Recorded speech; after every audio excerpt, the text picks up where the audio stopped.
Banderang kampiyon, Tots Jamalay Sani Puwersa, Gas pinatumba, CCS buhay na buhay sa finals.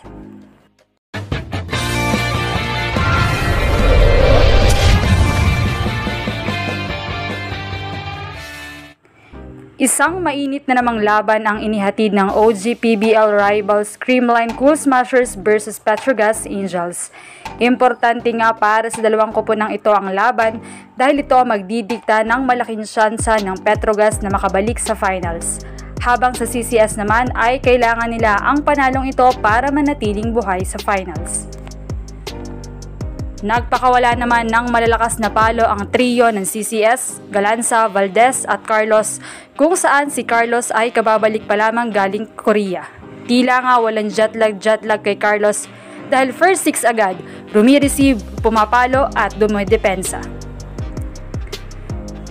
Samantala, totoo nga, Pino Misbak mula nga sa laban nila kontra Chocomucho kung saan isa si Valdez na nagbuhat sa team, dinala niya naman ito sa laban kontra Petrogas. Hindi rin naman nagpahuli si Go-To Girl na si Gemma Galanza, from offense to defense ay nandoon siya. Pero hindi rin nagpatinag ang tambalang Brooke Van Sickle sa Bete at Aiza Maiso Pontillas na nagpakawala rin ng malalakas na palo. Tila nagparamdam muli si MJ Phillips sa kanyang matitibay na blockings.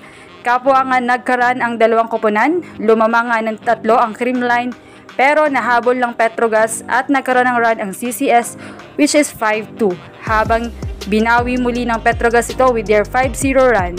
Timeout naman for Coach She at nagpakawala ng 4-0 run ang CCS, pero another mini run from Petrogas with 2-0 run. Nagbigay naman ng crucial service ace and service error si Gemma habang pinasok din si Pons for crucial serve but it went outside. Kapwa tumungtong sa 24-all ang score pero hindi sinukuan ng CCS ito at nakuha ang first set sa score na 25-17. Pagpasok naman ng second set ay dikit ng score, palitan ng may init at may lamang palo. Still, Valdez Carlos Galanza is manning the offense habang hindi rin patinag si Brooke. Dito ay medyo nanahimik sina Sabete at Nang Aiza but Brooke is unstoppable.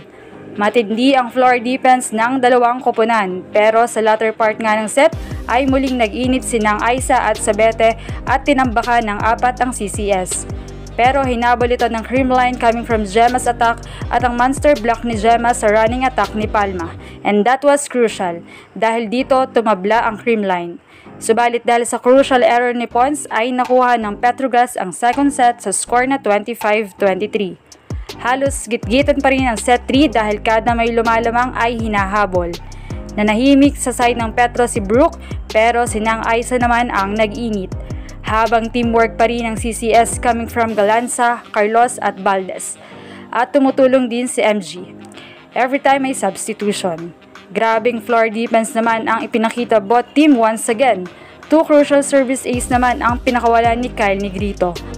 Habang nagkainitan pa nga sa pagitan ng coaching staff ng Petro at mga referee dahil sa overreaching ni MJ. Pero hinayaan lamang at dito kumapit ang CCS at tuluyang kinuha ang set 3 sa score na 25-27. Sa pagpasok naman ng set 4 ay tinambakan agad ng Petrogas ang CCS pero nahabol ito mula sa sunod-sunod na puntos ni Gemma. Gitgitan pa rin sa set 4 at once again tumuntong sa 24-all ang score. Nagpakawala ng isang ataking malakas si Galanza at naiuwi ang panalo.